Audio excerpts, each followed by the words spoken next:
You know, there's this phrase that we hear all the time. It's almost background noise, especially during an election. Oh, yeah. We call the President of the United States the most powerful person in the world. It's everywhere. Movies, headlines, it's just the accepted reality. It is. It's the ultimate title. It suggests this uh, almost mythical power to just shape events with the stroke of a pen. Exactly. But today, we're going to challenge that. Or maybe put a giant flashing asterisk right next to it. A big one. Because we've got a stack of sources here. Political analysis, approval ratings, electoral maps, and they all point to something really paradoxical. You can be president, you can have the exact same constitutional authority on day 1000 as you did on day 1, but your actual ability to get things done, it can just vanish. Sometimes overnight. That's the core of it, right there. The sources make this crucial distinction between authority and power. Authority is what's written down. It's on the parchment. A legal right. The legal right to do something, but power. Power is the practical ability to actually make it happen. And the framework we're looking at today to explain this is called waxing and waning. Waxing and waning, like the moon. Exactly like the moon. In politics, waxing means the president's power is growing or it's at its peak. Then waning. Waning means it's fading, it's on the decline. And what's fascinating about our sources today is they show this isn't just random luck. There's a pattern to it, a cycle. So our mission for this deep dive is to figure out why. Why does this happen? We're going to use Barack Obama's presidency as our main case study because, the data is all there. The full 8 years. But we'll also touch on Bush, Trump, and even Biden to see if the pattern holds up. And we'll be describing some of the visuals from the sources, the charts showing who controlled Congress, the Gallup approval graphs that really paint a picture of how political capital is won and then how it's lost. So let's jump in. Let's do it. First, this whole theory versus reality idea. Because, my pocket constitution doesn't say anything about the president's power getting cut in half. No, it definitely doesn't. And that's the theory. Article 2 of the Constitution gives the president a set of hard powers. The veto, commander-in-chief, making appointments. And those don't have an expiration date. None at all. Legally, the president has the same toolkit on their last day as they do on their first. So on paper, the power graph is just a flat line, constant. Correct. But the reality, as our sources show, is that the president's actual influence is a roller coaster. It goes up and down with popularity, with who controls Congress, with world events. The source material poses this great big question right at the top. It asks, is the U.S. president all-powerful in the USA? And then it gets specific.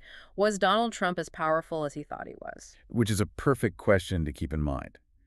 Because a president might feel all-powerful, they have the title, the plane, but the system is built with a lot of checks that basically say, not so fast. So let's look at when the system says, okay, go ahead. The waxing phase. Let's go back to 2008. Barack Obama. This is the textbook case. If you want a snapshot of maximum presidential power, this is it. I mean, the data here is just overwhelming. He didn't just win, he won in a landslide. It was 365 electoral college votes to John McCain's 163. That's a huge margin. And it wasn't just the numbers. The source describes the feeling at the time as a historic break with the past. Right. There was this wave of optimism, change we can believe in. And that creates what's called a mandate. Which is basically the voters giving you a green light. Essentially, yes, it's political currency. Yeah. When you win big like that, even your opponents are hesitant to block you right away because the public is clearly on your side. But more importantly, and I'm looking at the congressional charts here, Obama had the thing every president wants. Unified government. Unified government. I'm looking at the chart for 2008, 2009. The House of Representatives, blue. The Senate, blue. The White House, blue. That's the trifecta. Democrats controlled everything. So because of that, Obama's power was at its absolute zenith. He didn't just have ideas, he had the votes to make them law. And he didn't waste it. The sources list some huge legislative wins. The stimulus package for the 2008 financial crisis. A massive bill, almost $1 trillion to prop up the economy. Incredibly hard to pass, but he did it. And then the big one, the Patient Protection and Affordable Care Act. Obamacare. Right. And, whatever your politics are, just from a pure power perspective, passing a law that overhauls 1/6 of the entire American economy. That is some heavy lifting. Immense. You have to twist arms, cut deals. You need every single vote. You can really only do that when your power is waxing, when you have that unified control. And his approval ratings reflected that at first. This Gallup graph shows him hitting a high of 69% in 2009. That's practically rock star level in modern politics. It is. But there's always a but. Always. Gravity starts to pull you back down. The honeymoon period ends. And here's where the story takes a sharp turn.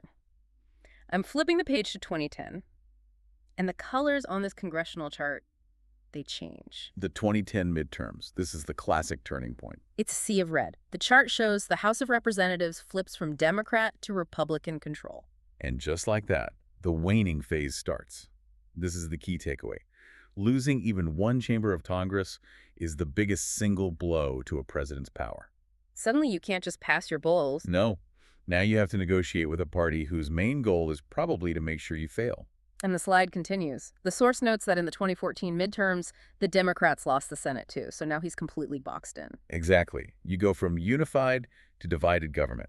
And the text points to the very clear result. Obama found it, quote, increasingly difficult to advance his political agenda through legislation. It mentions frustration, the whole machinery of government just grinding to a halt. And that leads to another thing the text brings up, polarization. When the government is deadlocked like that, everything becomes a battle. Politics gets more intense. It starts to enter people's private lives. So, okay, Congress is gone. But it wasn't the only roadblock, right? The most powerful person was getting checked from other directions, too. Right. You have to factor in the Supreme Court. The ultimate referee. The sources show the court blocked some of Obama's key policies, especially on immigration. He tried to use his executive power to protect undocumented immigrants from deportation, and the court said no. But there's this one incident in the notes that, to me, shows the real limit of power. The Merrick Garland nomination. Oh, yes. This is 2016. A Supreme Court seat opens up. The Constitution is clear.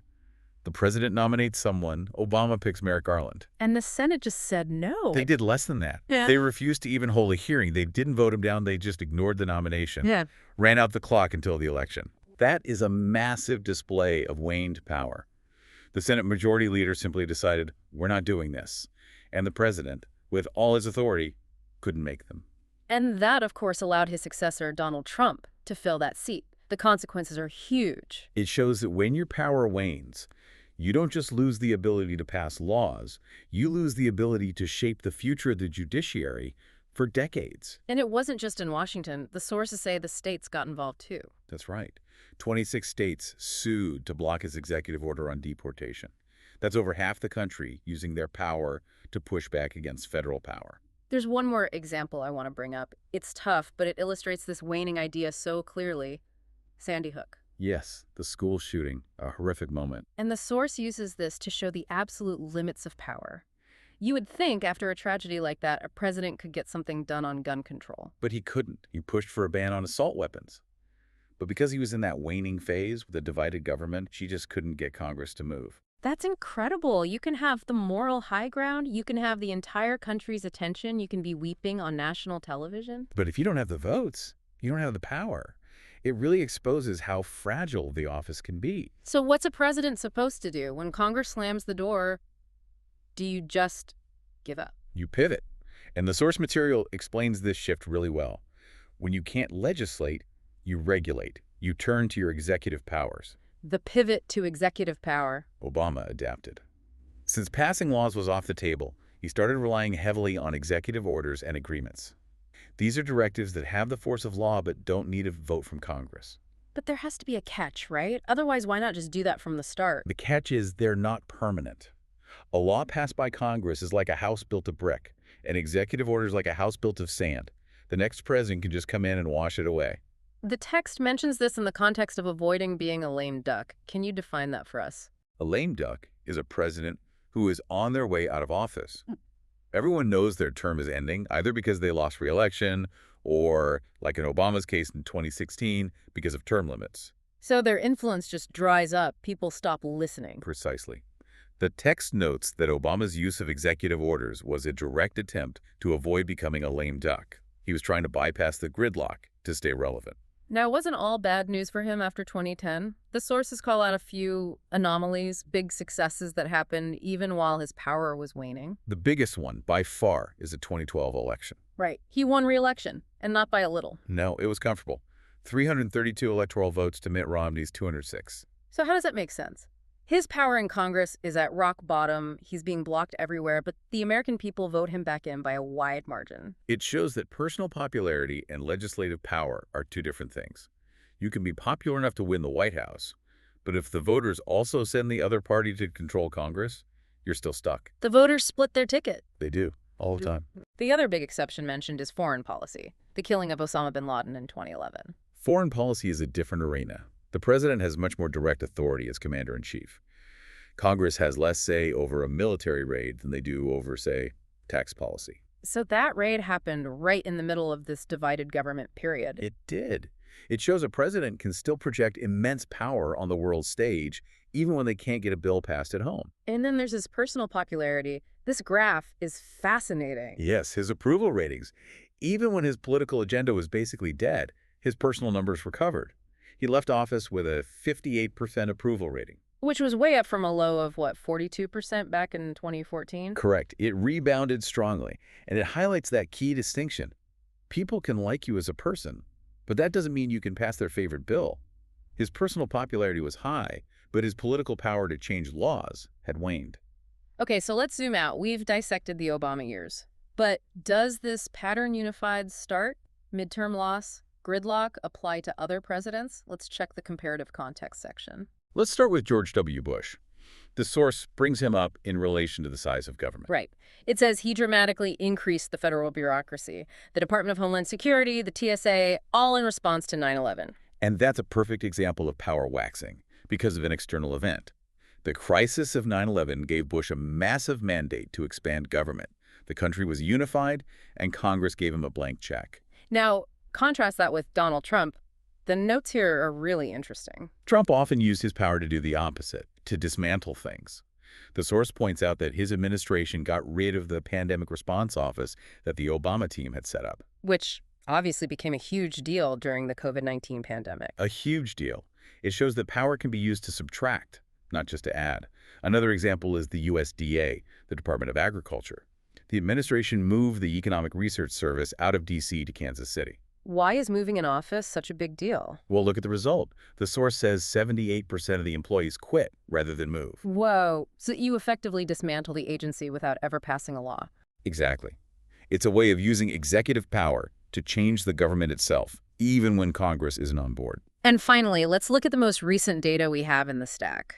Joe Biden. And if you look at the congressional charts for Biden, it's almost a perfect echo of the Obama chart. Let's walk through it. 2020, he's elected. 2021. Blue House, Blue Senate, unified government. And then 2023. The House flips, turns red, Republicans take control. It's the same exact pattern. A unified start where you can pass big legislation, and then the midterm elections hit, the government divides, and the waning phase begins. It really reinforces that this waxing and waning cycle isn't an anomaly. It seems to be a structural feature of our politics now.